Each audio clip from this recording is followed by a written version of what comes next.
பொதுவா நிறம் அப்படின்னாலே வண்ணங்கள். அந்த வண்ணங்கள் வந்து 7 வகையா இருக்கு, 7 நிறங்கள். இந்த 7 நிறங்களை வந்து பார்க்குறோம் அப்படின்னம்னா மனசுல சந்தோஷம் தானே வரும், மகிழ்ச்சி தானே வரும். ஆனா இந்த நிறங்களே வந்துட்டு ஒரு பிரிவினைக்கு வந்து காரணமாகிறது. அந்த காரணத்தினால, பிரிவினை காரணத்தினால கிட்டத்தட்ட ஒரு 8 லட்சம் பேர் வந்து இறந்து போறாங்க அப்படின்னா, அது கொல்லப்படுறாங்க, மிக முக்கியமா தேடி பிடிச்சு கொல்லப்படுறாங்க அப்படின்னா அந்த வரலாறு எந்த அளவுக்கு கொடியதா இருக்கும் இல்லையா? அப்படிப்பட்ட ஒரு வரலாறு தான் 1994 வருஷம் ஆப்பிரிக்க கண்டத்தில் இருக்கக்கூடிய ருவாண்டா அப்படின்ற ஒரு நாட்டில் நடந்த ஒரு ஜெனோசைட், ஒரு இனப்படுகொலை. அந்த இனப்படுகொலையை பத்தின ஒரு சோகமான ஒரு வரலாறு தான் இன்றைய வீடியோ. ருவாண்டா தமிழ்நாட்டை விட கிட்டத்தட்ட வந்து 5 மடங்கு ஒரு சின்னதா இருக்கக்கூடிய நாடு. இப்போதைக்கு இதோட பாப்புலேஷன் அப்படின்றது கிட்டத்தட்ட 1.25 கோடி அப்படின்ற மாதிரி வச்சுக்கலாம். தமிழ்நாட்டோட பாப்புலேஷன் கிட்டத்தட்ட ஒரு 7.5 கோடி இருக்கு. அப்போ இதை வச்சே நம்ம பாப்புலேஷன் சைஸ் வந்து கம்பேர் பண்ணிக்கலாம் இந்த ருவாண்டாவுக்கும் தமிழ்நாட்டுக்கும். ருவாண்டா அப்படின்றது கிழக்கு மத்திய ஆப்பிரிக்க நாடு அப்படின்ற மாதிரி சொல்லுவாங்க. ஸோ இது வந்து ரொம்ப குட்டி நாடு, பூமத்திய ரேகை பக்கத்துல வந்து இருக்கக்கூடிய ஒரு நாடு. இதுல வந்து பாப்புலேஷன் டென்சிட்டி, அதாவது மக்கள் தொகை நெருக்கம் வந்து மிக அதிகமா இருக்கக்கூடிய ஒரு நாடு தான் இந்த ருவாண்டா. இந்த ருவாண்டா வந்து ஒரு காலத்துல வந்து ஜெர்மனி வந்து ரூல் பண்ணிட்டு இருந்தாங்க. எப்படி இந்தியா வந்து பிரிட்டிஷ் வந்து ரூல் பண்றாங்களோ அதே மாதிரி இந்த ருவாண்டா, அதுக்கு பக்கத்துல இருக்கக்கூடிய புருண்டி, இந்த 2 நாடையும் வந்து பாக்குறோம் அப்படின்னோம்னா ஜெர்மனி ரூல் பண்ணிட்டு இருந்தாங்க. அதுக்கப்புறம் இது வேர்ல்டு வார் 1 வந்து முடியுது, அதாவது உலகப்போர் அப்படின்றது முடிஞ்ச உடனே அந்த உலகப்போர்ல வந்து ஜெர்மனி தோத்து போயிட்டாங்க. ஸோ ஜெர்மனியோட காலனியா இருந்த இந்த பகுதிகளை வந்துட்டு ஜெயிச்சவங்க, அதாவது வேர்ல்டு வார் 1ல வந்து ஜெயிச்சவங்க ஜெர்மனிட்டு இருந்து வாங்கிக்கிட்டாங்க. ஸோ அதனால இந்த ருவாண்டா அப்படின்ற பகுதியை வந்து புருண்டி அப்படின்ற ஒரு பகுதியோட சேர்த்து பெல்ஜியத்துக்கு வந்து வந்துருது. ஸோ வேர்ல்டு வார் 1க்கு அப்புறம், முதல் உலக போருக்கு அப்புறம் இந்த ருவாண்டா அப்படின்றது இப்போ பெல்ஜியத்து கட்டுப்பாட்டுல இருக்கு. அதாவது வேர்ல்டு வார் 1க்கு அப்புறம் பெல்ஜியத்தோட கட்டுப்பாட்டுல இருக்கு. சரி, இதுல எந்த ஒரு பிரச்சனையும் கிடையாது. ரைட். இங்க இருக்கக்கூடிய மக்கள் எந்த வகையை சார்ந்தவங்க அப்படின்னா வந்து பாக்குறோம்னா, அங்க இருக்கிறவங்க எல்லாமே நீக்ரோட்டோ மக்கள், அதாவது நீக்ராய்டு இனம் அப்படின்னு சொல்லி இருக்கிறது இல்லையா, அதாவது கருப்பர்கள் இனம் அப்படின்றது இருக்கு இல்லையா. ஸோ ஆப்பிரிக்கா ஃபுல்லாக பார்க்கணும்னா இண்டிஜினஸ் பீப்புள், உலகத்திலேயே வந்து மனிதர்கள் வந்து தோன்றின இடம் அப்படின்றது ஆப்பிரிக்கான்னு தான் சொல்லி கருதப்படுது. ஸோ இதுக்கான அறிவியல் பூர்வமான ஆராய்ச்சிகள் வந்து இன்னும் தொடர்ந்துகிட்டு தான் இருக்கு மனிதனோட உருவாக்கத்தை பத்தி. சரி, இந்த ருவாண்டா அப்படின்றதுல வந்து பாக்குறோம்னா மெஜாரிட்டி பீப்புள் வந்து ஹூட்டு அப்படின்னு சொல்லக்கூடியவங்க. ஸோ இவங்க வந்து பாக்குறோம்னா இவங்களோட உடலமைப்பு வந்து பார்த்தோம்னா குள்ளமா இருப்பாங்க, முகம் வந்து பாக்குறோம் அப்படின்னா வைடர் அகலமா வந்து இருக்கும். ஸோ இதே மாதிரியா வந்து பாக்குறோம்னா இன்னொரு குரூப் வந்து இருக்காங்க. அவங்களோட பேர் வந்து பார்த்தோம்னா டூட்சி அப்படின்ற ஒரு குரூப். இந்த டூட்சி அப்படிங்கிற அவங்க வந்து ரொம்ப உயரமா இருப்பாங்க. ஸோ மூக்கு வந்து பாக்குறோம் அப்படின்னா நீளமா இருக்கும். ஸோ இதுதான் வந்து ரெண்டுக்கும் உள்ள ஒரு வேறுபாடு. ஆனா இவங்க 2 பேருமே வந்து பார்த்தோம்னா கருப்பர் இனத்தை சார்ந்தவங்க தான். இதுல வந்து என்ன பண்றாங்க அப்படின்னா, அங்க இருக்கக்கூடிய மக்களோட ஒப்பீனியன் வந்துட்டு இந்த டூட்சி மக்கள் வந்து எத்தியோப்பியால இருந்து வந்தவங்க. எத்தியோப்பியால இருந்து வந்து பார்த்தோம்னா மாடு மேய்ச்சிட்டு கால்நடைகள் வந்து மேய்க்கிறதுக்காக வந்துட்டு அப்படியே செட்டில் ஆனவங்க அப்படின்ற மாதிரி சொல்றாங்க இந்த டூட்சி மக்கள். ஒருவேளை இந்த ஹூட்டுன்னு சொல்லியிருக்காங்க இல்லையா, இந்த ஹூட்டு மக்கள் வந்து மெஜாரிட்டி பீப்புள் வந்து இவங்க தான் ருவாண்டால. ஸோ இவங்க வந்துட்டு அங்கங்க வந்து பாக்குறோம்னா விவசாயம் பண்ணி அவங்களோட தன்னோட வாழ்க்கையை வந்துட்டு ரன் பண்றவங்க தான் இந்த ஹூட்டு மக்கள். ஸோ இப்போ ஹூட்டு மக்கள் அப்படின்றவங்க குட்டையா இருப்பாங்கன்னு சொல்லி ஞாபகம் வச்சுக்குவோம். டூட்சி மக்கள் அப்படின்றவங்க உயரமா இருப்பாங்க. ஆனா இவங்க வந்து பாப்புலேஷன் வைஸ் பாக்குறோம் அப்படின்னா மைனாரிட்டி அப்படின்ற மாதிரி நம்ம ஞாபகம் வச்சுக்குவோம். சரி, இப்போ இந்த கான்ஃபிளிக்ட் வந்து எங்க தொடங்குது அப்படின்னா, பெல்ஜியம்காரவங்க இந்த டூட்சி மக்களுக்கு வந்து அதிகமான உரிமைகள் வந்து கொடுக்குறாங்க. அதாவது டூட்சி மக்கள் அப்படின்றவங்க மைனாரிட்டின்னு சொன்னேன். ஸோ இவங்க வந்து கேட்டல் ரெய்யர்ஸ், அதாவது மாடு ஆடுகள் வந்து பாக்குறோம்னா மேய்க்கிற குரூப் தான் இந்த டூட்சி. ஆனாலும் வந்து பார்த்தோம்னா மெஜாரிட்டி, ஐ மீன் பணத்தளவுல வந்து பாக்குறோம்னா எக்கனாமிக் லெவல்ல வந்து பாக்குறோம்னா ரொம்பவே அதிகமா இருக்கிறாங்க இந்த டூட்சி மக்கள். இதுல இந்த பெல்ஜியம் கவர்மெண்ட் வந்து அது வந்ததுக்கு அப்புறம், பெல்ஜியம் வந்து ரூல் பண்ண ஆரம்பிச்சதுக்கு அப்புறம் பாக்குறோம்னா இந்த டூட்சி மக்களுக்கு அதிகமான அதிகாரத்தை வந்து கொடுக்குறாங்க. அதனால கிட்டத்தட்ட இந்த பெரும்பான்மையா இருக்கக்கூடிய பாப்புலேஷன் வைஸ் மக்கள் தொகை வகையில பெரும்பான்மையா இருக்கக்கூடிய இந்த ஹூட்டு மக்கள் வந்து பாதிக்கப்படுறாங்க. இதனால வந்து ஹூட்டு மக்களுக்கு இந்த டூட்சி மக்கள் மேல ஒரு பொறாமை வந்து வருது, ஒரு ஆதங்கம் வந்து வருது, ஒரு வெறுப்புணர்வு அப்படின்றது வருது. சரி, இது இப்படியே வந்து போக போக வந்து என்ன ஆகுது அப்படின்னா, ஒரு கட்டத்துல வந்து 1959 வாக்குல வந்து ஒரு புரட்சி வந்து பார்த்தோன்னா வெடிக்குது. ஸோ இதுல வந்து பாக்குறோம்னா கிட்டத்தட்ட ஒரு 20,000 டூட்சிகளை வந்துட்டு இந்த ஹூட்டூஸ் வந்து கொண்டுடுறாங்க. ஸோ இதான் வந்து பாக்குறோம்னா ஒரு மிகப்பெரிய ஒரு இனப்படுகொலை வந்து இனிஷியலா நடந்தது, அதாவது 1959. இதனால வந்து பாக்குறோம்னா நிறைய டூட்சிஸ் வந்து தன்னோட நாட்டை காலி பண்ணிட்டு பக்கத்துல அருகில் இருக்கக்கூடிய நாடான காங்கோ, புருண்டி, தான்சானியா இந்த இடங்களுக்கு வந்து பார்த்தோன்னா ஓடி போயிடுறாங்க. ஸோ இதுக்கப்புறம் அப்படியே காலங்கள் அப்படியே கொஞ்சம் கொஞ்சமா நகருது. இதுல கிட்டத்தட்ட வந்து பார்க்கணும் 1962 வந்து பெல்ஜியம் வந்துட்டு இதுக்கு வந்து சுதந்திரம் கொடுத்துறாங்க. அதாவது இப்ப இந்தியா 1947 வந்து சுதந்திரம் கிடைக்குது இல்லையா. சோ அதே மாதிரி 1962 இந்த ருவாண்டா அப்படின்ற நாட்டுக்கு பெல்ஜியம் தான் ரூல் பண்ணிட்டு இருந்தாங்க. சோ அவங்க வந்து இந்த நாட்டை விட்டுட்டு உங்களுக்கு நான் சுதந்திரம் தரேன் அப்படின்ற மாதிரி சொல்லிட்டு அவங்க பாட்டு கிளம்பி போயிடுறாங்க. சோ இப்போ வந்து ஆட்சி வந்து யார் கையில மாறுது அப்படின்னா மெஜாரிட்டியா இருக்கிற இந்த ஹூட்டு கையில வந்து மாறுது. சோ டூட்சி அப்படின்றவங்க ஏற்கனவே மைனாரிட்டி அப்படின்ற மாதிரி நான் சொல்லியிருந்தேன் இல்லையா. சோ இப்ப என்ன ஆகுதுன்னா அந்த பழைய ஒரு 20 வருஷம் 30 வருஷம் வந்துட்டு இருந்த அதாவது டூட்சி மக்கள் அனுபவிச்ச சலுகைகளை வந்து பாக்குறோம்னா இவங்க ரத்து செஞ்சிடறாங்க. ஒரு வெறுப்புணர்வு அப்படின்றது தூண்டப்படுது. அதாவது கூட்டு மக்களுக்கு இந்த டூட்சி மக்கள் மேல ஒரு வெறுப்புணர்வு அப்படின்றது தூண்டப்படுது. ஏன்னா கூட்டு மக்கள் தானே இப்போதைக்கு இதுல இருக்காங்க, மெஜாரிட்டியா வந்து இருக்காங்க, அதே சமயம் ஆட்சியிலேயே வந்து இருக்காங்க. ஏன்னா இவங்க பெல்ஜியம் காலத்துல வந்து பெல்ஜியம் ரூல் பண்ண காலத்துல வாங்கின சலுகைகளை வந்துட்டு அனுபவிச்சிருந்த டூட்சி மேல நிறைய கோபத்துல இருக்காங்க. அதனால வந்து என்ன ஆகுது அப்படின்னா இவங்க மேல வந்து ஒரு எண்ணிலடங்கா வன்முறை அப்படின்றது கட்டவிழ்த்து விடப்படுது. சோ கிட்டத்தட்ட அப்படியே இது அப்படியே 1990 வரைக்குமே வந்து இந்த சூழல் அப்படின்றது போயிட்டு இருக்கு. 1959 வந்து ஒரு புரட்சி நடந்துச்சு. அந்த புரட்சியில வந்து நிறைய டூட்சிஸ் வந்து பாக்குறோம் நாட்டை விட்டு கிளம்பிட்டாங்க, ஓடி போயிட்டாங்கன்னு சொல்லி சொன்னேன் இல்லையா. அவங்க வந்து பக்கத்துல இருக்கக்கூடிய புருண்டி, தான்சானியா, காங்கோ இந்த மாதிரி நாடுகள்ல போயிட்டு தஞ்சம் அடைஞ்சிட்டாங்க. அந்தந்த இடங்கள்ல இருந்து என்ன பண்றாங்கன்னா ஒரு ருவாண்டன் பேட்ரியாட்டிக் ஃப்ரண்ட்னு சொல்லிட்டு ஒரு அமைப்பை ஏற்படுத்துறாங்க. இது வந்து பாக்கணும்னா ஒரு புரட்சிகரமான ஒரு அமைப்பு. இவங்க வந்து பாக்கணும்னா உள்ளுக்குள்ள மறுபடியும் வந்து அதாவது வெளிநாடுகள்ல இருந்து பக்கத்துல இருக்கக்கூடிய நாடுகள்ல இருந்துட்டு ருவாண்டா மேல வந்து அட்டாக் பண்றாங்க. ஏன்னா கூட்டு கவர்மெண்ட் தானே எங்க இருக்கு ருவாண்டால. சோ அதுல வந்து அட்டாக் பண்றாங்க. இந்த பிரச்சனை அப்படின்றது பெருசாயிட்டே போகுது. இதுல இந்த கூட்டுல வந்து பாக்கணும்னா ஜோனல் அப்படின்னு சொல்லிட்டு அதாவது கூட்டு லெட் பண்ற கவர்மெண்ட்ல வந்து பாக்கணும்னா ருவாண்டால ஜுவனல் அப்படின்னு சொல்லிட்டு ஒரு பிரசிடென்ட் வந்து இருக்காரு.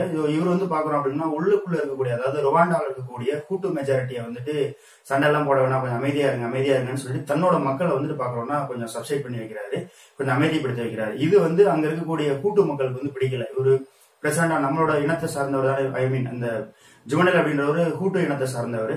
சோ நீங்களே வந்து நம்மளோட இனத்தை சார்ந்தவங்களா இருக்கீங்க, ஆனா வந்து அவங்க வந்து அட்டாக் பண்ணாங்கன்னா எங்களை அமைதியா இருக்க சொல்றீங்க அப்படின்ற மாதிரி வந்து பாக்குறோம்னா மக்களுக்கு அந்த கூட்டு மக்களுக்கு இந்த பிரசிடென்ட் மேல வந்து ஒரு ஆதங்கம் அப்படின்றது வந்து இருக்கு. இது ஒரு பக்கம். சோ இன்னொரு சைடு வந்து பாக்குறோம்னா அந்த டூட்சிஸ் வந்து அட்டாக் பண்றாங்க இல்லையா. சோ இது வந்து ஒரு கட்டத்துல அதிகமானதுனால கிட்டத்தட்ட 1990 வருஷத்துல இருந்து 94 வருஷம் வரைக்கும் வந்து பாக்குறோம்னா சிவியரா வந்து அப்பப்போ வந்து பார்த்தோம்னா சண்டைகள் அப்படின்றது நடக்குது. அதாவது பக்கத்துல இருக்கக்கூடிய நாடுகள்ல இருந்து டூட்சிஸோட விடுதலை அமைப்பு அதாவது டூட்சிஸோட புரட்சி அமைப்பு வந்து இந்த கூட்டு கவர்மெண்ட் கூட வந்து சண்டை போடுறாங்க. இந்த சண்டையை நிறுத்துறதுக்காக ஜுவனல் அப்படின்ற அந்த கூட்டு இனத்தை சேர்ந்த ருவாண்டாவோட பிரசிடென்ட் வந்து என்ன பண்றாரு, இந்த ருவாண்டன் பேட்ரியாட்டிக் ஃப்ரண்ட் சொல்ல ஆர்பிஎஃப்னு சொல்லக்கூடிய இந்த புரட்சிகர அமைப்போட வந்து பார்த்தோம்னா ஒரு ஒப்பந்தம் வந்து மேற்கொள்றாரு. இது வந்து பிடிக்கல, அதாவது ஒரு போர் நிறுத்த ஒப்பந்தம் அப்படின்றத மேற்கொள்றாரு. ஆனா இது வந்து எங்க நடக்குது அப்படின்னா இந்த ஒப்பந்தம் தான்சானியாவில் வந்து பாக்குறோம்னா கையெழுத்திடப்படுது. சோ இது வந்து அங்க இருக்கக்கூடிய கூட்டு மக்களுக்கு வந்து பிடிக்கல. சரி, இது ஒரு பக்கம் இருக்கட்டும். இதே இது கரெக்டா வந்து பாக்கணும் கொஞ்ச நாள் கழிச்சு அந்த சைன் பண்ணி கொஞ்ச நாள்லயே வந்து பாக்குறோம் அப்படின்னா புருண்டியோட பிரசிடென்ட்டும் இந்த ருவாண்டாவோட பிரசிடென்டா இருந்த இந்த ஜோனேலும் வந்து பாக்குறோம்னா ஒரு பிளைட்ல வந்து ஒரே பிளைட்ல வந்து போகும்போது அந்த விமானம் அப்படின்றது சுட்டு வீழ்த்தப்படுது. இது இன்ன வரைக்குமே தெரியல அந்த விமானத்தை வந்து யாரு சுட்டு வீழ்த்தினாங்கன்னு சொல்லிட்டு. உள்ளூர்ல இருக்கக்கூடிய அதாவது ருவாண்டால இருக்கக்கூடிய கூட்டு மக்கள் வந்து என்ன சொல்றாங்கன்னா இது வந்து டூட்சியோட வந்து வேலை தான், அந்த புரட்சிகரவங்க தான் வந்து புரட்சிகர ஒரு அமைப்பு இருந்துச்சு இல்லையா, அவங்க தான் வந்துட்டு இதை வந்து பண்ணிட்டாங்க அப்படின்ற மாதிரி அவங்க குற்றம் சாட்டுறாங்க. ஆனா இதை வந்து இவங்க வந்து மறுக்கிறாங்க. டூட்சி அமைப்பு வந்து என்ன சொல்லுதுன்னா உங்களோட பிரசிடண்ட் உங்களுக்கு பிடிக்கல, அதனால நீங்க தான் வந்து கொலை பண்ணிட்டீங்க அப்படின்ற மாதிரி சொல்றாங்க. இன்ன வரைக்கும் இந்த பிளைட்டை வந்து யாரு சுட்டு வீழ்த்தினாங்க அப்படின்றதே தெரியாம தான் இருக்கு. சரி, சோ இப்பதான் வந்து பாக்கணும்னா அந்த ஜெனோசைட் அப்படின்றது ஆரம்பிக்குது. அதாவது கூட்டுவோட பிரசிடண்ட் தானே, அதாவது கூட்டு இனத்தை சேர்ந்த இந்த ஜுவனல் அப்படின்றது வந்து இறந்து போறாரு இல்லையா. இதனால வந்து என்ன ஆயிடுதுன்னா இந்த பிரசிடென்ட்டுக்கு கீழே இருந்த மிலிட்ரி, போலீஸ், இந்த இனத்தை சேர்ந்த சிவிலியன்ஸ், ஒரு சாதாரண ஒரு குடிமகன்கள் இவங்க எல்லாருமே சேர்ந்து என்ன பண்ணிட்டாங்கன்னா டூட்சி இனத்துக்கு எதிராக வந்து உள்ளூர்ல கொஞ்சம் பேர் இருப்பாங்க இல்லையா, டூட்சி இனத்தவங்க இருப்பாங்க இல்லையா. சோ ருவாண்டால இருக்கக்கூடிய டூட்சி இனத்தவருக்கு எதிராக வந்து பாக்குறோம்னா ஒரு மிகப்பெரிய ஒரு வன்முறையை வந்து கட்டவிழ்த்து விடப்படுறாங்க. சோ இதுல வந்து பாக்குறோம்னா கத்தி, அருவாள், துப்பாக்கிகள்லாம் வந்து பாத்தீங்கன்னா விளையாட ஆரம்பிக்குது.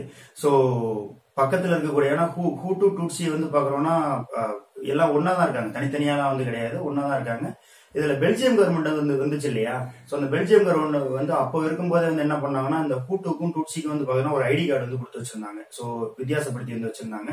சோ அதனால வந்து பாக்குறோம்னா இந்த டூட்சியை வந்து ஐடென்டிஃபை பண்றதுக்கு இந்த ஹூட்டுக்கு வந்து ரொம்ப பிரச்சனையாலாம் இல்லை. ஈஸியா வந்து பாக்குறோம்னா ஐடி கார்டை வச்சு இவங்களை வந்து நீங்க வந்து டூட்சியா அப்போ வந்து பார்த்தோன்னா உங்களை கொண்டுடுவோம் அப்படின்ற மாதிரி கொல்ல ஆரம்பிச்சாங்க. நிறைய குழந்தைகளை வந்து கொள்றாங்க. அதே சமயம் வந்து பார்த்தோம்னா பெண்களை எல்லாம் வந்து கற்பழிக்கிறாங்க. ஸோ நாடு விட்டு நாடு வந்து பார்க்குறோம்னா இதனால வந்து டூட்சி மக்கள் வந்து பக்கத்தில் இருக்கக்கூடிய நாடுகளுக்கு வந்து இடம் பெயர்றாங்க, தன்னோட உயிரை வந்து கை காப்பாத்திக்கணும் அப்படின்றதுக்காக. இதுல வந்து என்ன ஆகுது அப்படின்னா, இந்த ஹூட்டு கவர்மெண்ட் இருக்கு இல்லையா, அதாவது ஹூட்டுக்கு கீழே வந்து இருக்கக்கூடிய அந்த ஏற்கனவே சொன்ன மாதிரி இந்த மிலிட்டரி, போலீஸ், இவங்க எல்லாருமே சரி கவர்மெண்ட்டும் வந்து சேர்ந்து வந்து பார்க்கணும் அந்த டூட்சி இன மக்களை வந்து அழிக்கிறாங்க.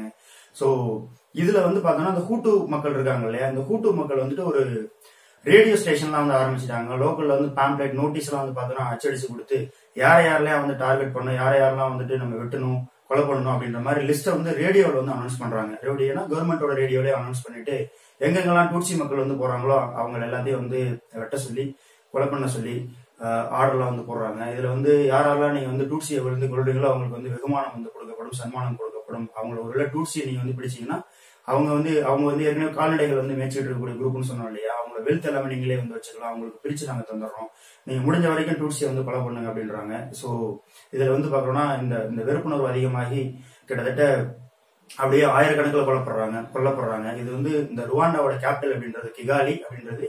இந்த கிகாலில இருந்து இந்த பிரச்சனை அப்படின்னு ஆரம்பிச்சு அப்படியே பக்கத்தில் இருக்கக்கூடிய கிராமங்கள் எல்லாத்துக்கும் வந்து பரவுது. ஸோ நாடு ஃபுல்லா வந்து பரவி இந்த டூட்சி இன மக்கள் வந்து அந்த இன அழிப்புக்கு நோக்கி வந்து போயிட்டு இருக்காங்க. ஸோ கிட்டத்தட்ட இதுல வந்து ஒரு 8 லட்சம் டூட்சிஸ் மக்கள் வந்து இறந்து போயிடுறாங்க. ஸோ இது வந்து ஒரு பக்கம் இருக்க, அதாவது இந்த ஹூட்டு மக்கள் வந்து ஹூட்டு இன மக்கள் இருக்காங்கல்ல, இவங்களே வந்து பார்த்தோம்னா சில குரூப்லாம் ஃபார்ம் பண்ணிட்டாங்க, குட்டி குட்டி புரட்சி குரூப்லாம் ஆரம்பிச்சுட்டு இவங்க இந்த டூட்சி மக்கள் வந்து அழிக்கிறது. அதே சமயம் வெளிநாடுகள்ல இருந்துட்டு ஒரு குரூப் வந்து இருக்கு இல்லையா, அதாவது RPF குரூப்னு சொன்னேன் இல்லையா, அதாவது ருவாண்டன் பேட்ரியாட்டிக் ஃப்ரண்ட்னு சொல்லிட்டு டூட்சி இன மக்கள் வந்து ஏற்கனவே 1959 சமயங்கள்ல தப்பிச்சு போனா அந்த மக்கள் வந்து அந்த ஒரு குரூப் வந்து போராடிட்டு இருக்கு இல்லையா. ஸோ அவங்க கூட வந்து பார்க்கணும்னா சண்டை போட ஆரம்பிக்கிறாங்க. ஸோ அதனால மிகப்பெரிய இந்த இனப்படுகொலையோட சேர்ந்து இந்த சிவில் வாரம் வந்துருது, யார் வந்து நாட்டை கண்ட்ரோல் பண்றது அப்படின்றதுல ஒரு குடிமை போரே வந்து வந்துருது. இதுல வந்து பார்க்கணும்னா ஐநா சபை வந்து ஹெல்ப் பண்றதுக்காக வர்றாங்க. ஆனா ஐநா சபையோட சோல்ஜர்ஸையும் வந்து கொலை பண்ணிடுறாங்க, ஒரு 10 பேர் இறந்து போயிடுறாங்க. அதே சமயம் வந்து காலனியல் கண்ட்ரி அப்படின்றது பெல்ஜியம் தானே. ஸோ பெல்ஜியம் வந்து இதுக்கு வந்து உதவி பண்றதுக்காக வருது, அமைதி நிலைநாட்டுறதுக்காக வருது. ஆனா பெல்ஜியத்தோட வீரர்களே வந்துட்டு சில பேரை வந்து இந்த கூட்டு மக்கள் வந்து கொலை பண்ணிடுறதுனால அவங்க 2 பேருமே திரும்பி வந்துடுறாங்க. எங்களால இதை கட்டுப்படுத்த முடியல அப்படின்ற மாதிரி வந்து யுனைடெட் நேஷன்ஸ் ஐநா சபையும் வந்து பார்த்தோம்னா பின்வாங்கிடுறாங்க, இந்த பெல்ஜியம் அப்படின்றதும் பின்வாங்கிடுது. ஸோ இதுல ஒரு கட்டத்துல வந்து என்ன ஆச்சுன்னா, இந்த RPFன்னு சொல்லக்கூடிய அதாவது டூட்சி இன மக்களோட அந்த டூட்சி இனத்துக்கான அந்த வெளிநாட்டுல இருந்து வந்து ஒர்க் பண்ணிட்டு இருந்தாங்க இல்லையா, பக்கத்துல இருந்து காங்கோல இருந்து வந்து RPF பண்ணிட்டு இருந்தாங்க இல்லையா. ஸோ அவங்களோட ஹெட்டா வந்து இருந்ததுதான் பால் ககாமே அப்படின்னு சொல்லிட்டு இருந்தாரு ஒருத்தர். ஸோ அவர் தான் இப்போதைக்கு இன்னைக்கு தேதிக்கு வந்து ருவாண்டாவோட பிரசிடண்டா இருக்காரு. ஸோ அவர் அந்த சமயத்துல வந்து அந்த மிலிட்டரி அந்த ஒரு புரட்சிகர அணிக்கு வந்து பார்க்கணும் தலைவராக இருந்தாரு. ஸோ அவர் வந்துட்டு சண்டை போட்டு இந்த ஹூட்டு வந்து அவங்க கவர்மெண்ட் வச்சிருந்தாங்க இல்லையா, அதாவது பிரசிடண்ட் வந்து இறந்ததுக்கு அப்புறம் அவங்க அங்க ஒரு பொலிட்டிக்கல் வேக்கம் கிரியேட் ஆகுது. ஸோ அதனால அந்த சமயத்துல வந்து பார்த்தோம்னா இவங்க உள்ள வந்துடுறாரு. ஸோ உள்ள வந்து டாமினேட் பண்ண ஆரம்பிச்சிடறாரு. ஸோ அப்போ அந்த ஜீனோசைட் அப்படின்றது முடிவுக்கு வருது, அந்த ஒரு போர் அப்படின்றது முடிவுக்கு வருது, சிவில் வார் அப்படின்றது முடிவுக்கு வருது. கிட்டத்தட்ட 100 நாட்கள் நடந்த இந்த போர்ல வந்து ஒரு 8 லட்சத்துல இருந்து ஒரு 10 லட்சம் மக்கள் வந்து கொல்லப்பட்டிருக்கலாம் அப்படின்ற மாதிரி கணிக்கிறாங்க. ஸோ இதுல வந்து என்னன்னா, இந்த படுகொலையில வந்து பார்க்கணும் நம்மளால நினைச்சு பார்க்க முடியாது. அதாவது டாக்டர்ஸே வந்து பார்க்கணும் பேஷண்ட் டூட்சி பேஷண்ட் இருந்தாலும் கொலை பண்ண சொல்றது, நர்சஸ் வந்து பார்க்கணும் கொலை பண்ண சொல்றது. அதே மாதிரி வந்து சர்ச்சில் போயிட்டு அடைக்கலம் புகுந்திருப்பாங்க இல்லையா டூட்சி மக்கள், அவங்களாம் வந்து பார்த்தோம்னா சர்ச்சு பாதிரியாராலேயே கொலை பண்ணப்பட்ட இந்த சம்பவங்கள்லாம் வந்து அரங்கேறி இருக்கும். அதே சமயம் கத்தியும் மறுவாழ்லையும் வந்து பார்க்கணும்னா வெட்டி சாய்த்த உடல்கள் அப்படின்றது ஏராளமா இருந்துச்சு. ஸோ ஒரு வகையில வந்து உள்ளுக்குள்ள அந்த ஒரு ஸ்டேபிளான ஒரு கவர்மெண்ட் வந்து அமைக்கலாம் அப்படின்ற மாதிரி சொல்லிட்டு என்ன பண்ணாங்கன்னா, இந்த டூட்சி இனத்தை சேர்ந்த பால் ககாமே அப்படின்றவர் வைஸ் பிரசிடண்டாகவும் ஹூட்டு இனத்தை சேர்ந்தவர் வந்து ஒரு பிரசிடண்டாகவும் வந்து பார்த்தோம்னா ஃபர்ஸ்ட் அமைச்சாங்க. அதுக்கப்புறம் என்ன ஆயிடுச்சு அப்படின்னா, இந்த ஹூட்டு இனத்தை சேர்ந்தவர் வந்துட்டு ஜெயில வந்து பிடிச்சு போட்டுட்டு இந்த டூட்சி இனத்தை சேர்ந்த பால் ககாமே அப்படின்றவர் பிரசிடண்ட் ஆயிட்டாரு. ஸோ அவரு தான் இன்ன வரைக்குமே வந்து பிரசிடண்டா இருக்காரு.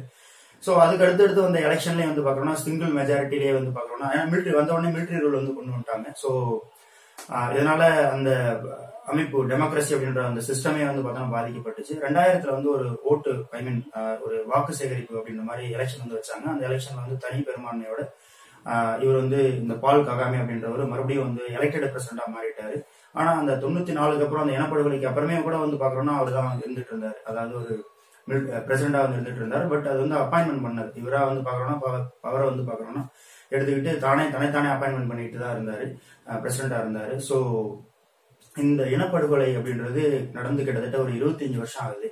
இந்த 25 வருஷம் அப்படின்றதுல இந்த மறையாத வடுக்கள் அப்படின்றது இன்னமும் அந்த நாடுகள்ல வந்து இருந்துகிட்டு தான் இருக்கு.